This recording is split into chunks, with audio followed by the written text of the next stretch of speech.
are the types of treatments available for people with myeloma? So myeloma has a lot of treatments available. We can classify these treatments into different classes of drugs, or we can classify the treatment as early lines or late lines of therapy, or we can classify these treatments into cellular therapy or targeted therapy or chemotherapy. There are ways of classifying it.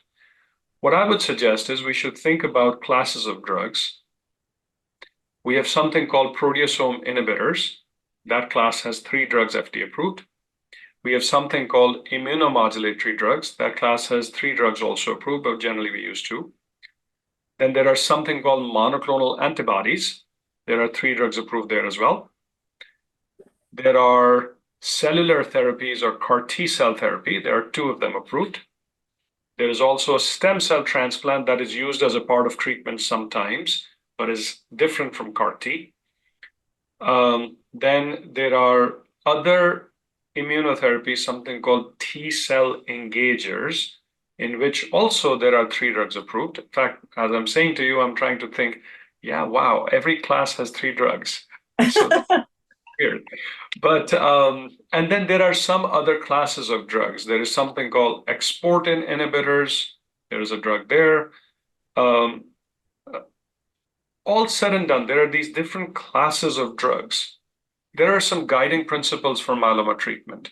Generally, 3 to 4 drug combinations or regimens are better than 2 drugs.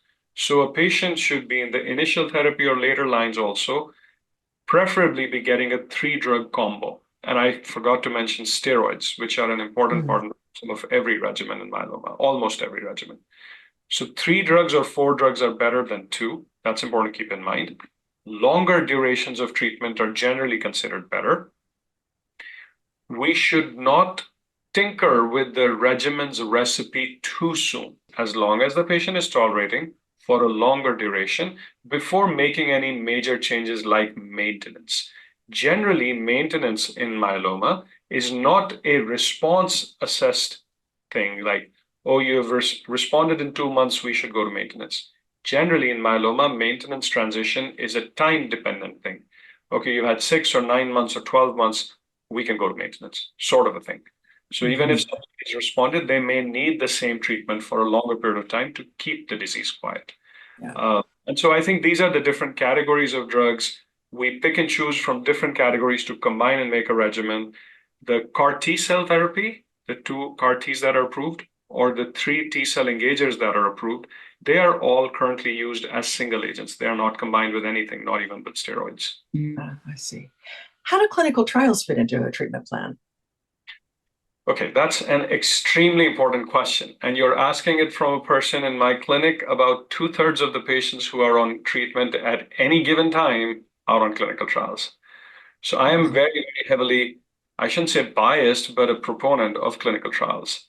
In my opinion, clinical trials are a part and parcel of treatment for every single patient. In fact, when you look at the NCCN guidelines, which are National Comprehensive Cancer Network, which is large institutions across the country, and they make guidelines for all cancers, it is mentioned in every single setting that clinical trials should always be considered. So I personally feel that whenever the patient is coming up with a treatment decision, we talked about shared decision making in the beginning, it's important for them to ask at every single juncture, do you have any clinical trials available for me? And if you don't have any clinical trials available, are there any clinical trials that I should consider, even if it means going to a different place and getting an opinion? I know logistically it's challenging, but we should at least know our options. So in my opinion, clinical trials should be considered at every single juncture, because that is how patients get access to either a new drug, a new treatment, or a different way of using the current drugs, which might actually improve upon their current state. So everybody all the time should consider clinical trials.